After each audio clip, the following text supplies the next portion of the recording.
En un lugar más allá del tiempo y espacio conocido, una asamblea estaba siendo llevada a cabo, una que pasó por 1000 años de espera. La discusión en cuestión: acabar con la humanidad. Los debatientes, dioses, sin que siquiera se diese tiempo a discutir si era buena o no la idea, las manos de los dioses se alzaron a favor de la propuesta. Estos ya estaban cansados de la humanidad y sus desastres, sus constantes guerras, aniquilaciones, contaminación. Ya les habían proporcionado suficientes oportunidades en los más de 7 millones de años de historia. Era hora de poner fin a la gran amenaza que representaban para especies menores, de ecosistemas, incluso los mismos humanos. El martillo de la decisión caía en picada, pero una voz de fondo se escuchó y el decreto fue pausado. Brunilde, una valquiria y diosa mestiza, expresaba a todo lo alto: oh poderosos dioses, eliminar a la humanidad sin que estos siquiera puedan defenderse sería una barbarie. Para que estos tengan la mínima oportunidad de participar, demostrando no solo el poder, sino también la misericordia de los dioses, pónganlos a prueba, dando inicio al Ragnarok. Esta es la batalla final entre Dios y el hombre. Cada bando tendrá a 13 adalits que combatirán uno contra uno hasta que alguno de estos bandos pierda a 7 de los suyos. Si la balanza se inclina a los divinos, la humanidad será eliminada. Por el contrario, si la victoria se la llevan los humanos, tendrán otros 1000 años de existencia. Mas sin embargo, esta prueba jamás fue llevada a cabo, a pesar de su existencia, ya que no era más que una cruel broma de los dioses, debido a que los humanos eran incapaces de siquiera herir a uno de estos. Ante la propuesta de la valquiria, los dioses se rieron de aquella descabellada idea. Y sí, los dioses eran inconmensurablemente poderosos e intocables en gran medida, pero si había algo que los dioses tenían por sobre todo, era su enorme orgullo. Brunilde usó esto a su favor, mencionando que los todopoderosos dioses querían evitar una lucha frente a frente contra los humanos, y en sentido de burla les preguntó si a ellos les aterraba la humanidad. Entonces un silencio inundó aquella sala, silencio que fue completamente relevado por risas, chirridos y esta misma sala siendo destrozada. Los dioses habían caído en las palabras de la valquiria, y aquel que se alzaba por sobre todos los demás daría el veredicto. El Ragnarok será llevado a cabo y la rabia de los dioses aplastará de primera mano la esperanza de la humanidad. No será otra sino la misma valquiria quien elegiría a los representantes de esta.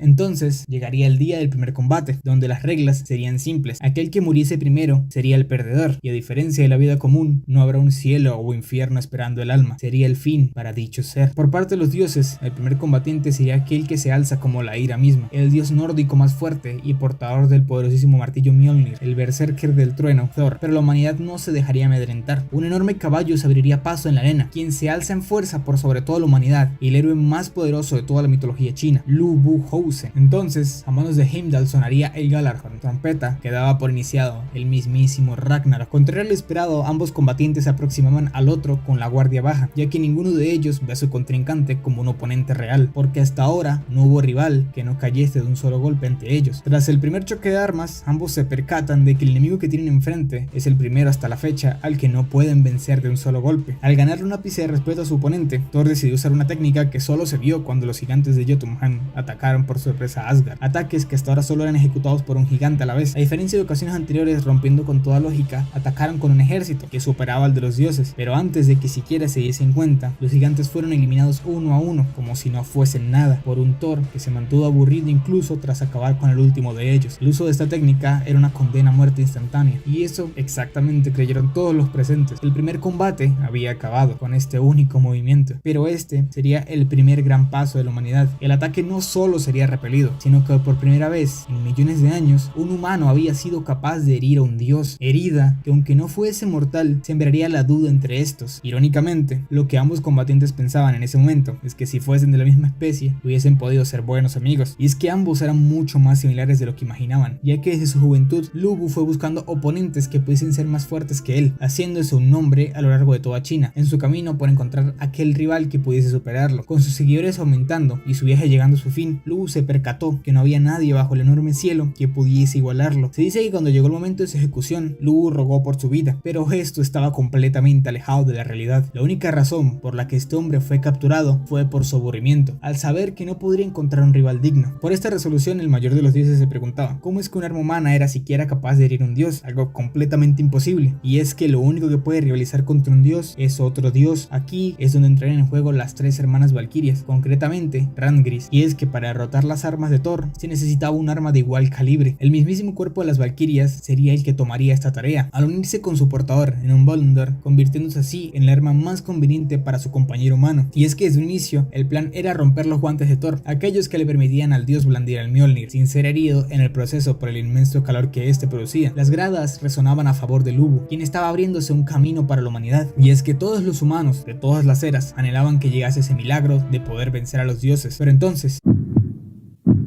un fuerte latido resonó en la arena. Era el Mjolnir, el cual había despertado por fin. Resulta que desde un inicio los guantes no protegían a Thor del martillo, sino que contenían el inconmensurable poder de Thor para que el martillo no fuese dañado antes de que éste despertase. Al levantar nuevamente su arma, el dios le pediría un favor a su rival: no morir. Hasta ahora el combate no había más que iniciado realmente, y los anteriores golpes eran los de dos niños midiendo a su rival. Incluso con todo lo sucedido, Lubu sigue sin intimidarse ante el berserker que tiene enfrente, y al esquivar el ataque de Thor cae contra su enemigo. Pero el martillo volvió, ya que al lanzarlo solo era parte de su ataque. Aprovecharía la fuerza centrífuga del martillo. El verdadero golpe sería dado, uno de tal magnitud que no había sido visto jamás, ni siquiera por los dioses. Lubu sería capaz de detener este ataque de frente, pero al hacerlo le costaría más de lo que imaginó. Su cuerpo resistió el impacto, pero este le pasaría factura. Ambas piernas se acabaron completamente destrozadas. La luz de la humanidad lentamente se les iba de las manos. Aún así, Lubu no se había rendido. Su caballo entraría al lugar. Desde un inicio, este acompañó a Lubu en sus batallas, y si el caballo no se había rendido, el ejército de Lubu tampoco. Al unísono gritarían a favor de su señor. No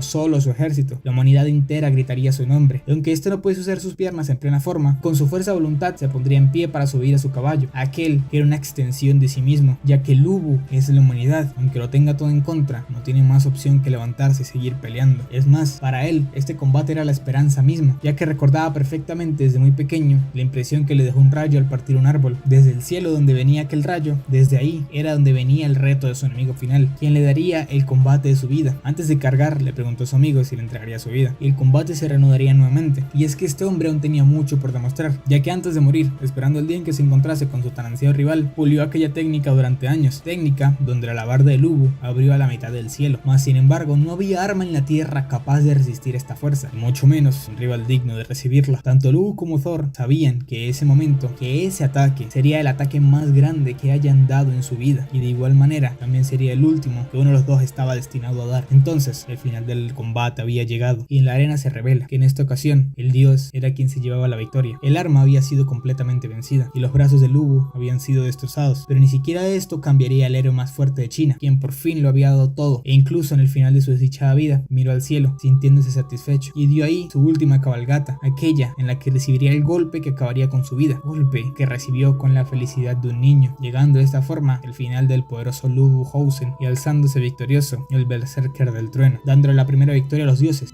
que a diferencia del inicio estaban genuinamente emocionados por lo que el Ragnarok les tenía preparados. Mas sin embargo, aunque esto fuese una derrota, se había logrado algo más allá de la imaginación humana: herir a un dios, un acontecimiento sin precedentes que llenará de dicha y esperanza a la humanidad, misma dicha que llenó en sus últimos momentos a aquel primer combatiente que hasta su final se mantuvo firme en sus creencias y anhelos, un hombre como ningún otro, Lubu Hausen, el primero en ser capaz de deslumbrar algo imposible en el Ragnarok que no hacía más que empezar.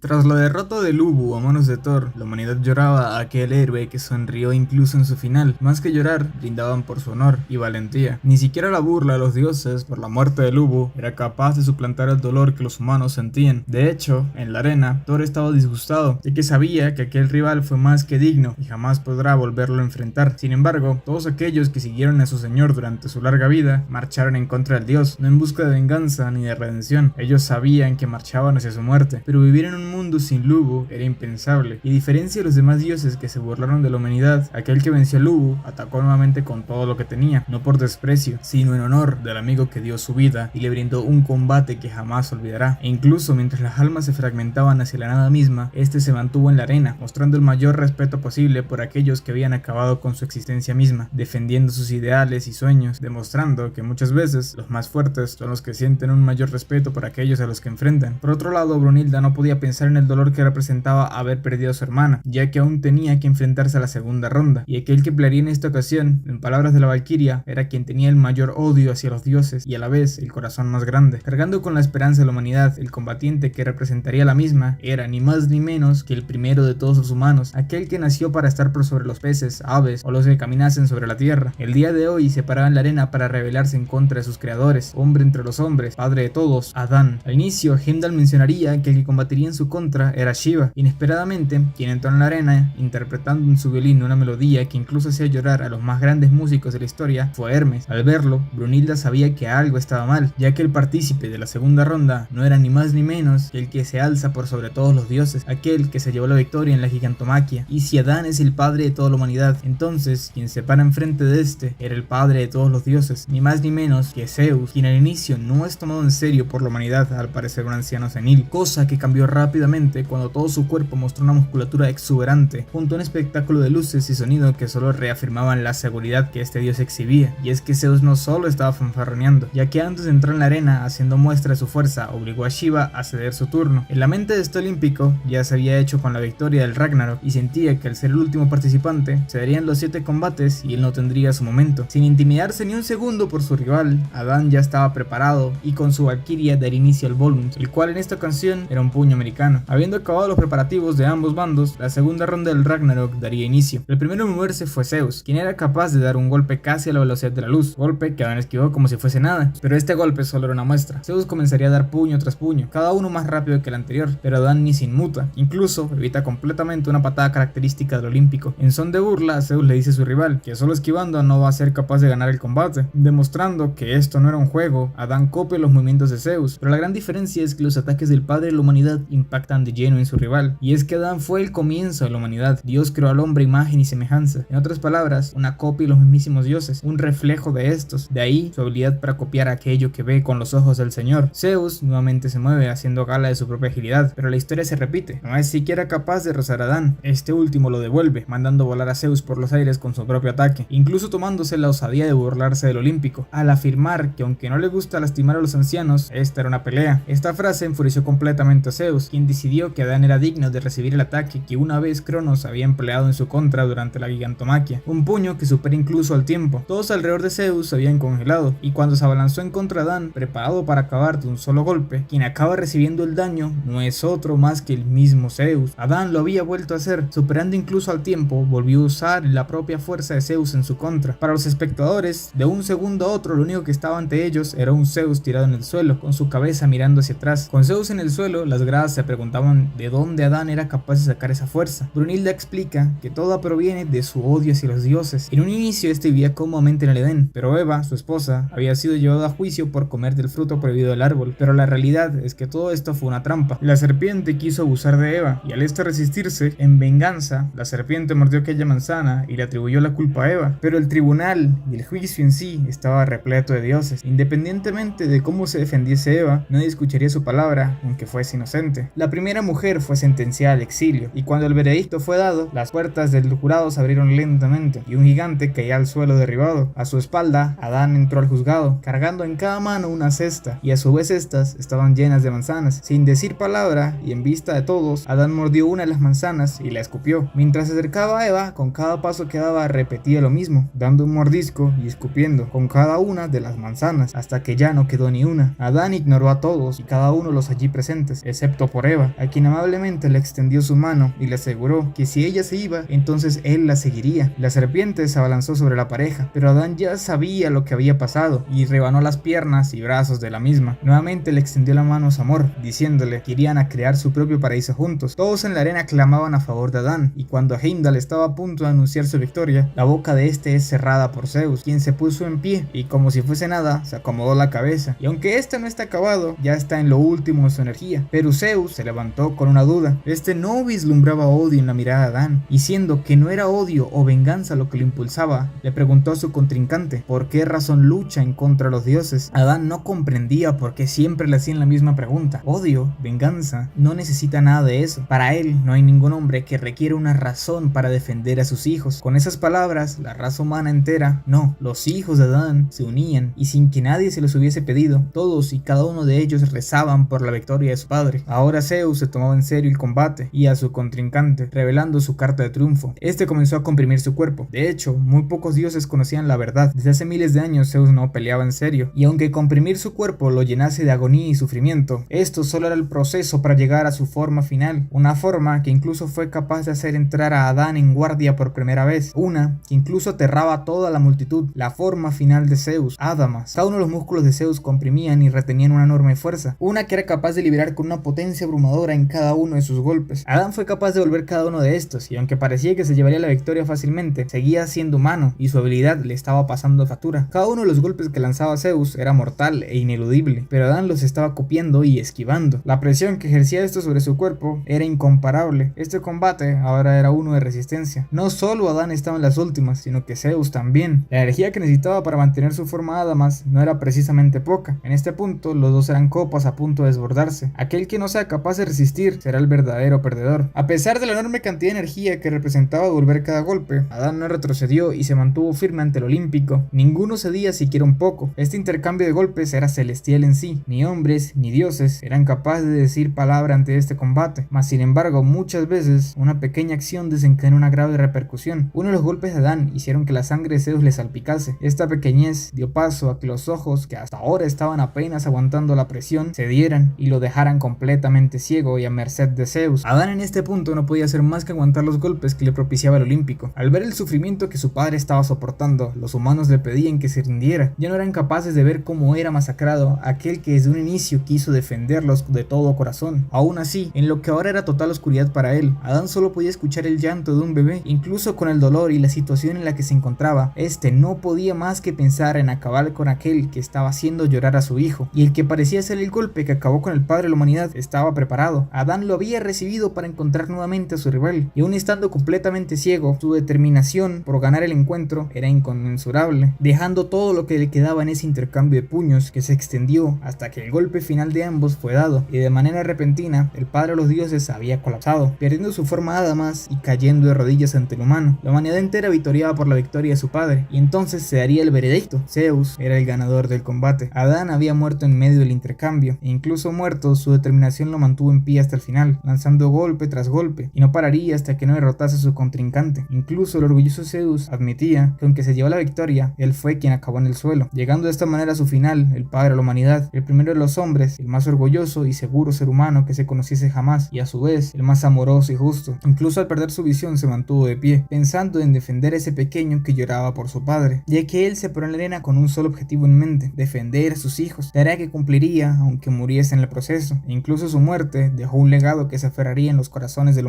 humanidad que aunque en este punto tuviesen dos derrotas seguidas, ni uno de ellos cayó en la desesperación, ya que Adán les demostró que se puede derrotar a un dios.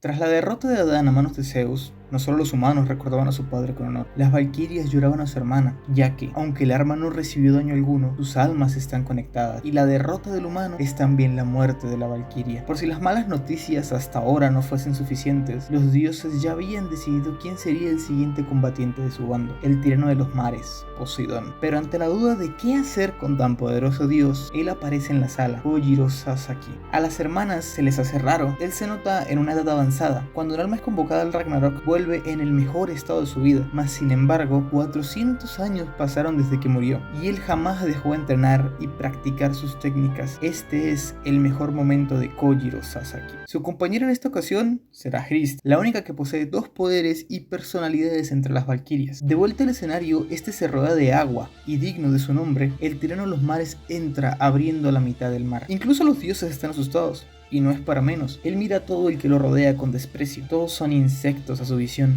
De manera opuesta, Sasaki también hace su aparición, pero no rompiendo a la mitad las aguas, en una pequeña balsa que se mueve lenta y tranquilamente sobre el agua. El mayor perdedor de la historia también había llegado. Todos dudan de él.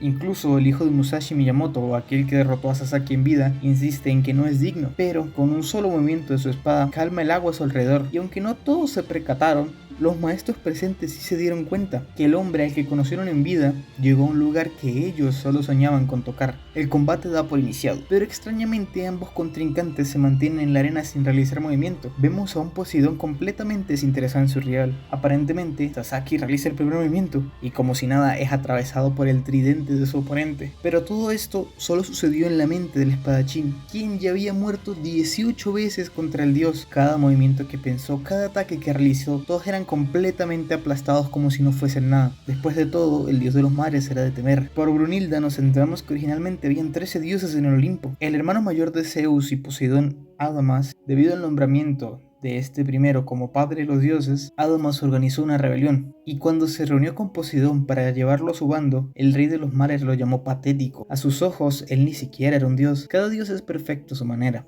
No les hace falta conspirar, no se unen a otros, no confían en los demás. Así es como un dios debe ser para Poseidón. Adamas solo había destrozado el orgullo de los dioses. Poseidón siempre fue de esa manera. Nunca lo vio a los ojos y siempre lo subestimó. La primera vez en que éste posó su mirada en el que era su hermano mayor, también fue la última. Tras un silbido sostenido de Poseidón, Adamas es atravesado por el tridente, y mientras se iba, le recuerda a Hermes que solo hay 12 dioses en el Olimpo, ya que había un impostor entre ellos. Lo más aterrador no es que solo le hizo falta un golpe para vencer a su hermano mayor, sino que cuando él dijo que Adamas no existió, todos lo aceptaron sin decir ni una palabra. De vuelta a la arena, Sasaki no sabía cómo proceder, no era siquiera digno ante los ojos del dios. Se sienta en la arena y comienza a reflexionar. No por nada Sasaki era el perdedor más grande. Este no ganó ni un solo combate en su vida. Desde su juventud solo era visto como estorbo. Se rendía como si nada ante sus rivales. Irónicamente, su naturaleza no era la de un perdedor. Jamás dejó de pensar en cómo vencer. En lugar del dojo, usó la naturaleza para entrenar y evolucionar aprendiendo de ella. Sin importar cuántas veces perdía en un inicio, siempre buscaba una manera de ganarle a su rival. 6 meses tras haber perdido contra Kagekatsu, según el mismo Sasaki, le tomaría 148 intentos derrotarlo. En el momento en que quiso ponerlo a prueba, la diferencia era tan clara que no hizo falta combate siquiera. Kagekatsu se había rendido. Sasaki entonces le pediría un duelo al maestro del dojo Seigen, quien lo venció como si nada. Años después de este combate, el maestro visitó a Sasaki, y a pesar de haber perdido la vista, cuando entró en la cabaña del espadachín, él fue capaz de ver todas las mejoras de Kojiro. 4 años y 9 meses. Ese fue el tiempo que le tomó a Sasaki vencer a todos los miembros del dojo, incluyendo a Seigen. Después de todo, él no buscaba vanagloriarse. Solo quería hacerse aún más fuerte. Fue entonces cuando comenzó su viaje, retando a maestros sin igual y perdiendo contra todos y cada uno de aquellos a quienes se enfrentó. Pero esto nunca lo detuvo. A lo largo de su vida no paró ni una sola vez. Pero en esta ocasión era diferente. Kojiro no podía rendirse así como así. Esta vez no estaba peleando para hacerse más fuerte. Sasaki llevaba consigo la esperanza de aquellos que lo ayudaron a llegar hasta donde está. Sasaki realizaría el primer movimiento, balanceando su espada hacia abajo. En un inicio Poseidón le esquivaría como si nada, pero contrario a lo esperado de este ataque, Sasaki no solo fue capaz de tener en el acto una espada, sino que también realizó un movimiento tan veloz que Poseidón apenas pudo esquivar. Este gran ataque logró lo que muchos dioses deseaban. Poseidón puso sus ojos por primera vez en Sasaki, logrando que incluso este comenzara a moverse por iniciativa. Comienza a atacar a Sasaki constantemente, pero el espadachín ya había visto todos los movimientos de Poseidón. Construyó una imagen mental de este con detalles mínimos, desde su respiración hasta su forma de caminar. Si Adán era capaz de copiar cada ataque que veía, Kojiro puede leer los movimientos de su rival a la perfección y contrarrestarlos. Ares no entendía cómo es que los humanos habían sido capaces de llegar tan lejos, todos demostrando una habilidad increíble, pero entonces el bullicio se detiene de golpe. El silbido de Poseidón había comenzado a sonar. A pesar de ya haberlo previsto, la velocidad del dios va mucho más allá de las expectativas de Sasaki, a quien impacta. Y por primera vez, desde que vio a su rival, este le dirige la palabra al humano, preguntándole en tono de burla: ¿qué pasa? Pensé que eras capaz de leerme, perdedor. Pero Sasaki ya estaba decidido. Se pone de pie para continuar el combate. Con ese único movimiento, los dioses se habían emocionado y comienzan las ovaciones. Pero con solo una mirada, Poseidón aterró nuevamente a todos. Sasaki le insiste en por lo menos aceptar las ovaciones de sus amigos, pero los dioses no se unen, no conspiran y no confían en los demás. Los dioses son perfectos, cada uno a su manera, no necesitan amigos. Con esta frase, Sasaki había entendido el significado de ser un dios, una existencia bastante triste. La lástima del humano enojó al dios, que se abalanza con todo. Poseidón era mucho más profundo de lo que Sasaki había previsto, pero este era capaz de adaptarse y fortalecerse entre más avanza la pelea. La espada de Sasaki ya había dejado atrás a los humanos y se acercaba a los dioses. Cualquier otro ya hubiese caído, pero su oponente era Poseidón. Enfrentarse a él era como atacar al mismísimo Océano, que acabó rompiendo incluso la espada de Sasaki. Pero no era la primera vez que este experimentaba algo así. Incluso en el combate contra Musashi Miyamoto, quería darse por vencido, pero el duelo era tan sublime que no podía dejarlo pasar y rendirse como si nada. Así como aquella vez, Sasaki se movió con convicción y le preguntó a su rival si alguna vez practicó hasta el amanecer, si alguna vez lloró en agradecimiento de quien lo hizo más fuerte, o si alguna vez amó tanto a un rival como para morir por él. La espada que Sasaki sostenía representaba los sueños y esperanzas de todos. Por eso, él no podía perder contra alguien como Poseidón, que no era capaz de entender este sentir. Entonces, la espada rota comenzó a brillar. La Valquiria no murió, sus personalidades y poder se dividieron. Un nuevo Volundor se había producido, y aquella gran espada ahora eran dos. El combate aún no había acabado. Sasaki quería darlo todo hasta estar satisfecho, pero para Poseidón, él no era nada. Una mosca no será más que eso aunque tenga más alas. Mas sin embargo, algo había cambiado. Sasaki había absorbido las técnicas de sus rivales. Cada movimiento que éste realizaba era uno de los muchos que experimentó en su vida, logrando así un hecho inaudito, incluso entre los dioses: herir a Poseidón. Pero el combate no hacía más que iniciar. Poseidón le dolió cada golpe a Sasaki, no con técnica o estrategia, sino con un poder abrumador. Cada ataque del tirano de los mares tenía una fuerza imparable. Nuevamente la existencia del dios del mar abrumaba al espadachín, pero cuando pensó que su fin había llegado, Sasaki recordó que no estaba solo. Recordó a todos aquellos que lo ayudaron a llegar a donde están, todos aquellos a los que se enfrentó en su día, todos y cada uno de los que lo vencieron y menospreciaron, lo estaban animando. Era el momento de lucirse de Kojiro Sasaki. Ya había perdido ante Poseidón, ahora es el momento en que él brilla verdaderamente. Incluso con los ataques del dios, Sasaki lo expresó desde el fondo de su alma: quiero ganar, llegando por primera vez al fondo del mar. No solo estaba viendo los ataques de Poseidón, ahora estaba viendo el mundo entero que lo rodeaba. Este era el momento más importante en la vida de Sasaki, no, en la vida de los espadachines. Con un movimiento fluido, corta el brazo de Poseidón, quien no se rinde, y con su brazo restante toma su arma para atacar nuevamente, pero por segunda vez es cortado. Incluso con eso no para y ataca con sus dientes, pero ya no había nada que hacer. Sasaki realiza un último movimiento con el cual Poseidón es partido y vencido. El perdedor más grande de la humanidad había acabado de derrotar al más orgulloso y temido de los dioses. Toda la humanidad avanzó unida. No solo era la primera victoria de Kojiro Sasaki, sino también la primera victoria de este Ragnarok para el lado de los humanos. Ante este acto, los dioses estaban perplejos. Ni uno solo de ellos esperaba perder contra los humanos siquiera una ronda. Humanos que victoriaban el nombre de Kojiro Sasaki. El camino hasta aquí estuvo lleno de baches, pero aún tenían tramo por delante, uno que era largo y extenuante. Este Ragnarok no hacía más que iniciar.